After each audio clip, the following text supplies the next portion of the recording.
رات اپنے سیاہ پر پوری طرح پھیلا چکی تھی۔ دسمبر کی ٹھٹرا دینے والی سرد ہوائیں پوری فضا کو لپیٹ میں لے چکی تھیں۔ یک پستہ سرد شام میں اندھیرے میں لان کی کرسی پر بنیان پہنے بیٹھا ہوا تھا۔ سدرا بیگم کی بات نے اسے ایک انجانے سے خوف میں مبتلا کر دیا تھا۔ شیری کو دیکھنے تو کیا کوئی اس کی شیری کو دیکھنے بھی آ سکتا ہے؟ اس سوچ کے آتے ہی آنکھوں میں مرچیاں سی بھر گئیں، اور اس پر شیری نے آج جو ری ایکشن دیا تھا اس کی بات پر اسے اپنا سر درد سے پھٹتا محسوس ہو رہا تھا۔ شیری ناراض نہیں ہوتی تو ابھی تک گرم چائے کے دوسری کپ اس کے ہاتھوں میں تھما گئی ہوتی۔ اس سوچ کے آتے ہی وہ پھیکا سا مسکرایا۔ لمبے قد اور مضبوط کسرتی بدن کے ساتھ وہ کہیں سے بھی اس سے 2 سال چھوٹا نہیں لگتا تھا۔ سرخیاں گھلی سفید رنگت اور بادامی آنکھوں والا وہ ایک بھرپور خوبصورت نوجوان تھا۔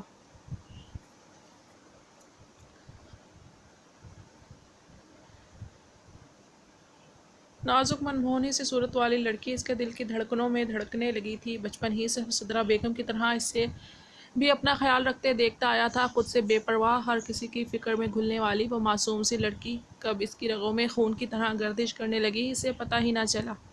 شیری کو لے کر اس کے احساسات بچپن ہی سے کچھ الگ سے تھے جنہیں وہ کوئی نام نہیں دے سکا تھا۔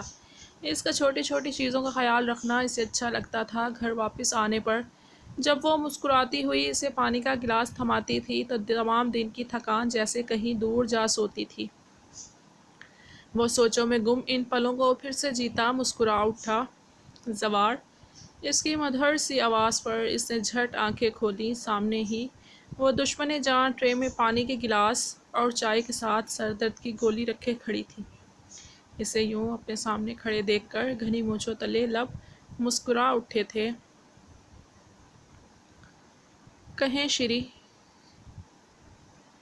وہ جاندار مسکراہٹ لبوں پر لیے اٹھ کھڑا ہوا تھا۔ اسے سٹ پٹا کر ارد گرد دیکھتے پا کر اس نے جلدی سے پاس رکھی شرٹ پہنی۔ شکریہ شیری! بہت طلب ہو رہی تھی اس کی۔ اس کے ہاتھوں سے ٹرے لے کر وہ سرگوشی میں بولا تھا۔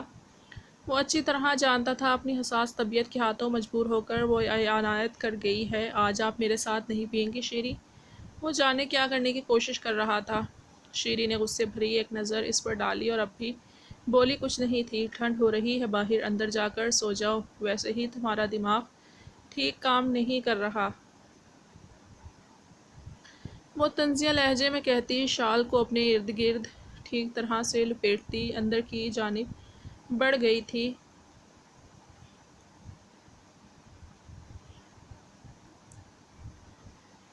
میری کتنی فکر کرتی ہیں شیری، تو میرے دل کی آواز کیوں نہیں سن پا رہی ہیں آپ؟ چائے کا کپ لبوں سے لگاتے وہ بلند آواز میں بولا تھا۔ یہ کہنے سے پہلے تم نے کیوں نہیں سوچا کہ میرے دل پر کیا گزرے گی؟ میرا بھروسہ توڑا ہے تم نے۔ بچپن سے جو مان تھا مجھے اپنے زاوی پر وہ توڑ دیا ہے تم نے۔ میں کبھی سوچ بھی نہیں سکتی کہ ہمارا چھوٹا سا زاوی اتنا بڑا ہو جائے گا۔ وہ چھوٹا بچہ جو آج تک ہر امتحان سے پہلے مجھ سے دعائیں نیک تمنائیں لینے آتا تھا، وہ مجھے ان نگاہوں سے بھی دیکھ سکتا ہے۔ بہت دکھ دیا ہے تمہاری اس بات نے مجھے زاوی بھیگے لہجے میں ٹھہر ٹھہر کر کہتی۔ وہ رکی نہیں تھی۔ زوار نے دھیرے سے اس کی کلائی گرفت میں لے کر جیسے اسے رکنے کا اشارہ کیا تھا۔ اس کی گرفت بہت آہستہ تھی۔ وہ چاہتی تو ہاتھ آزاد کروا سکتی تھی، لیکن اس کی گرفت میں ایسا کچھ تھا جو اسے ساخت کر گیا تھا۔ آپ کی قسم کبھی غلط نگاہوں سے نہیں آپ کو دیکھا شیری، محبت کرتا ہوں آپ سے۔ محبت کب محبت پر بری نگاہیں برداشت کرتی ہے شیری؟ محبت تو نام ہی عزت اور احترام کا ہے۔ آج کا زاوی آج بھی آپ کی اتنی ہی عزت کرتا ہے شیری، لیکن جس رشتے سے آپ چاہ رہی ہیں وہ رشتہ تو ہمارے بیچ ہے ہی نہیں۔ آپ خود بھی جانتی ہیں بہن ہونے میں اور بہن کی طرح ہونے میں فرق ہے۔ آپ میری بہن نہیں ہیں شیری، لیکن آپ کے احترام کے لیے آپ کو اس حوالے کی ضرورت نہیں۔ آپ ہر لحاظ سے میرے لیے قابل احترام ہیں۔ آپ کے احترام کے لیے تو یہی کافی ہے کہ آپ میری محبت ہیں۔ اپنی بات مکمل کر کے اس نے اسی نرمی سے اس کی کلائی چھوڑ دی تھی۔ وہ تو ساتھ سی کھڑی ان باتوں کو سن رہی تھی۔ وہ واقعی چھوٹا نہیں رہا تھا، وہ بڑا ہو گیا تھا۔ ایسی باتیں زاوی تو نہیں کر سکتا نا؟ لیکن وہ زاوی رہا ہی کہاں تھا، وہ تو زوار بن گیا تھا۔ زوار ملک اندر چلی جائیں، ٹھنڈ لگ جائے گی شیری۔ اس کی سرگوشی نما آواز پر وہ تیزی سے تقریباً بھاگتے ہوئے اندر کی جانب بڑھی تھی۔ شیریں وہ گہری سانس لے کر رہ گیا۔ تایا جان وہ اسٹڈی سے گردن نکالے سرگوشی کی سی آواز میں انہیں پکار رہی تھی۔ جی تایا کی جان آ گئی میری لاڈو رانی۔ تایا بیچارے تو کتنی ہی دیر سے اپنے بچے کا انتظار کر رہے تھے، آج کافی دیر نہیں کرتی میری گڑیا نے۔ وہ اپنی گود سے ساری چیزیں ہٹا کر مسکرا کر بازو پھیلائے اس کے استقبال میں کھڑے ہوئے۔ وہ جلدی سے آ کر ان کے ساتھ لگی تھی۔ کتاب میں سر دیے بیٹھے افضل صاحب نے بھی مسکرا کر اس کی جانب دیکھا جو چھوٹے بچے کی طرح تایا کی آغوش میں سمائی ہوئی تھی۔ یاد ہے نا آج کا پلان؟ بے ایمانی تو نہیں ہوگی آج؟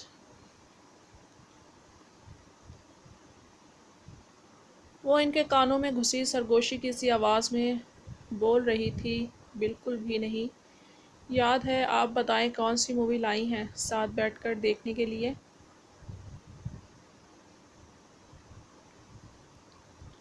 وہ ہنستے ہوئے کاؤچ پر بیٹھ گئے۔ فل ایکشن مووی ہے تایا جان، کچھ مہینوں پہلے ہی ریلیز ہوئی ہے۔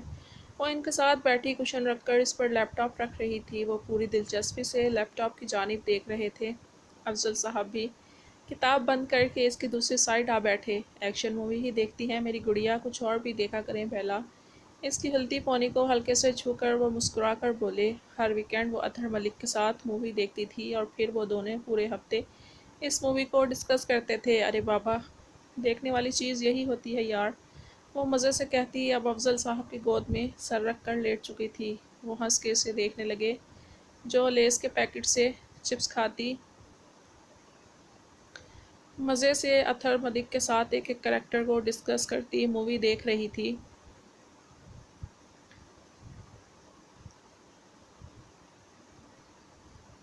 میں بھی آ جاؤں؟ شیری کی آواز نے ان تینوں نے اس جانب دیکھا۔ افضل صاحب نے بازو کھول کر اسے آنے کا اشارہ کیا۔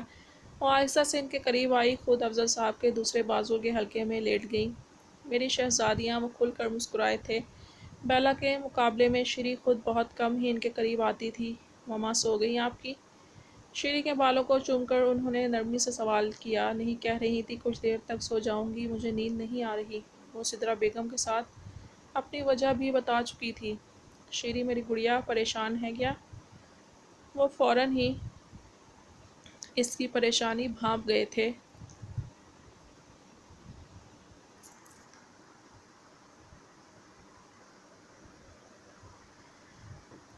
نہیں بابا، ان کے اچانک پوچھنے پر وہ گڑبڑا کر نفی میں گردن ہلا گئی۔ انہیں پریشانی کی وجہ کیا بتاتی؟ اماں جان، آپ یہاں اکیلی کیوں بیٹھی ہیں؟ شیری کہاں ہے؟ وہ جو ابھی آفس سے لوٹا تھا سدرا بیگم کو اکیلے لاؤنج میں بیٹھا دیکھ کر سیدھا انہی کے پاس آیا تھا۔ ابھی تو گئی ہے بیٹا شیری، میں بس سونے ہی لگی تھی۔ انہوں نے مسکرا کر اسے پاس آنے کا اشارہ کیا۔ پھر بھی اکیلے کیوں بیٹھی ہیں آپ؟ اور یہ زوار کہاں ہے؟ اسے اپنے پاس بلا لیتی۔ سدرا بیگم نے مسکرا کر اسے دیکھا۔ وہ صرف انہیں اماں جان کہتا ہی نہیں، اپنے ہر عمل سے ان سے اپنی محبت کا ثبوت دیتا تھا۔ میرا بیٹا آ گیا ہے نا میرے پاس؟ پیار سے اس کے بالوں میں انگلیاں چلاتی وہ محبت سے اسے دیکھ رہی تھی۔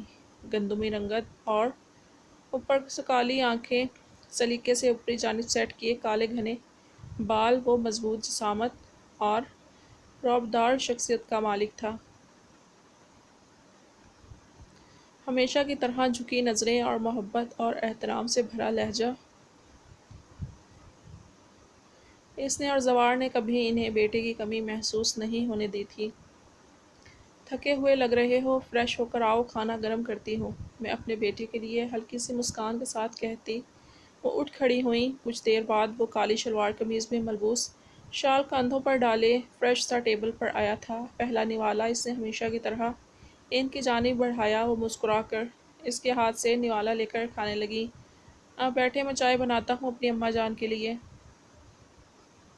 انہیں چائے بنانے کے لیے اٹھتے دیکھ کر اس نے انہیں نرمی سے چیئر پر بٹھایا۔ ان سے دن بھر کے متعلق چھوٹی چھوٹی باتیں کرتے وہ چائے لے کر ان کے پاس آ بیٹھا۔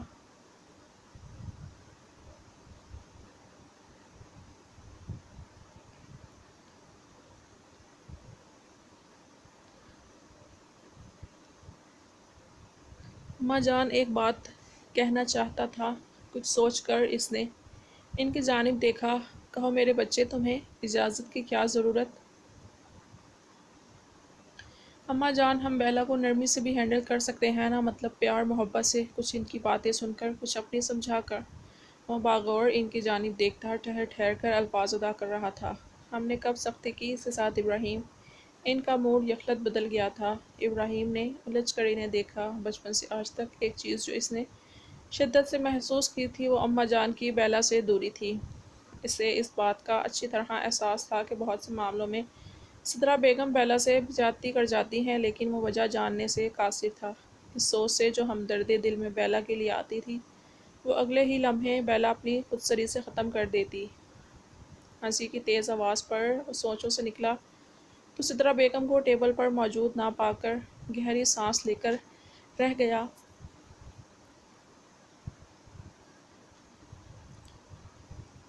اسٹڈی روم سے سب کے ہنسنے کی آوازیں آ رہی تھیں۔ وہ رات کے اس سناٹے میں کچھ زیادہ ہی تیز معلوم ہو رہی تھیں۔ وہ خود بھی اس جانب چلا آیا۔ آہستہ سے دروازہ کھول کر اندر داخل ہوا تو اسے خوشگوار سی حیرت ہوئی۔ سامنے ہی بیلا زوار پر کشنز برساتی کھلکھلا کر ہنس رہی تھی۔ ہلکے گلابی رنگ کا پیروں تک آتا چوغا نما اپنا مخصوص نائٹ ڈریس پہنے، جس کی لمبی آستین اس کی نازک انگلیوں کو ڈھانپے ہوئے تھی، بالوں کو اونچی پونی میں قید کیے۔ ہنسنے کی وجہ سے اس کے تھوڑی کے بیچوں بیچ وہ گڑھا بھی اس کے ساتھ مسکرا رہا تھا۔ اطہر ملک اور افضل ملک کے ساتھ بیٹھی شیریں بھی بیلا کو یوں ہنستے دیکھ کر مسکرا رہی تھیں۔ زوار، مان لو ہار گئے ہو مجھ سے، وہ اب بھی کھلکھلاتی ہوئی پیچھے کی جانب ہوتی بے تحاشا ہنس رہی تھی۔ زوار نے ہنستے ہوئے سر کو خم دیا۔ اگر اس کے ہار جانے سے بیلا خوش ہو رہی تھی تو ہارنے میں کوئی مضائقہ نہیں تھا۔ ابراہیم کے لب بھی بے ساختہ مسکرا اٹھے تھے۔ لڑکی جانتی ہی نہیں تھی کہ وہ ان سب کو کتنی پیاری ہے۔ کیا چل رہا ہے؟ اس کی بھاری آواز پر اس کی ہنسی ایک پل کو تھمی اور دیکھتے ہی دیکھتے اس کے لب سمٹ سے گئے، چہرے پر وہی بیزار سا عکس لہرانے لگا۔ ابراہیم کا دل پل کو اداس ہوا۔ کیا تھا جو وہ چند لمحے مزید اسے یوں ہنستے ہوئے دیکھ لیتا؟ اتنی انمول ہنسی کبھی کبھی ہی دیکھنے کو ملتی تھی۔ پنجہ لڑا رہی تھی بیلا مجھ سے، بندی نے ہرا دیا مجھے، زوار نے ہنستے ہوئے اسے بتایا۔ اس کی بات پر ابراہیم نے اس کے مضبوط توانا بازوؤں پر ایک نظر ڈالی اور پھر اس نازک سی کانچ کی گڑیا جیسی لڑکی کے سراپے پر نظر ڈالتا وہ محظوظ ہو کر مسکراتا بیلا کے مقابل آ بیٹھا۔ مجھ سے بھی جیت جائیں بیلا، آنکھوں میں الگ سا ایک احساس لیے وہ اسے گڑبڑانے پر مجبور کر رہا تھا۔ اطہر صاحب کے ساتھ افضل صاحب کے لبوں پر بھی مسکران بکھری، جبکہ شیریں حیران سی ان دونوں کو آمنے سامنے دیکھ رہی تھی۔ آپ کا مجھ سے کوئی مقابلہ نہیں ہے۔ وہ اٹھ کر جانے لگی تو پھر جیت کو ثابت کرتی جائے نا۔ بیچ میں رکھے کشن پر کوہنی کے بل ہاتھ رکھتا وہ شرارت سے بولا، وہ سب جانتے تھے وہ اسے طیش لانے کے لیے کہہ رہا ہے، اور کامیاب بھی ہو گیا تھا۔ وہ کالی آنکھوں سے اسے گھورتی مقابل آ بیٹھی۔ زوار نے اوں کی آواز نکالتے لب سیٹی کے سے انداز میں گھمائے۔ خود بھی کوہنی کے بل ہاتھ رکھتے وہ بیٹھ گئی۔ وہ محظوظ سا ہوتا مسکرا اٹھا۔ اس کے مضبوط گرم ہاتھوں کا لمس اس کے سرد ہاتھوں میں پڑتے ہی اس کے وجود میں کرنٹ سا دوڑ گیا۔ اس کے ہاتھوں کا لمس تھا یا یوں مقابل بیٹھنے کا اثر؟ وہ سرخ سی ہو رہی تھی۔ چھوڑے میرا ہاتھ، جھٹکے سے اپنا ہاتھ الگ کرتی وہ کمرے سے نکلتی چلی گئی۔ اپنے احساسات کو خود سمجھنے سے قاصر تھی۔ دل 100 کی اسپیڈ سے دھڑک رہا تھا، غربت کی چلتی پھرتی مشین۔ اور کچھ سمجھ نہیں آیا تو اپنا مخصوص جملہ اس پر اچھال کر کمرے کا دروازہ بند کر گئی۔ پیچھے زوار کے ساتھ وہ ہنس پڑا۔ شیریں حیرت سے اطہر ملک کو دیکھ رہی تھی، جن کے چہرے پر الگ سی چمک تھی جسے وہ کوئی نام نہیں دے سکی۔ وہ سب بھی ہنستے ہوئے اپنے کمروں کی جانب بڑھ گئے تھے۔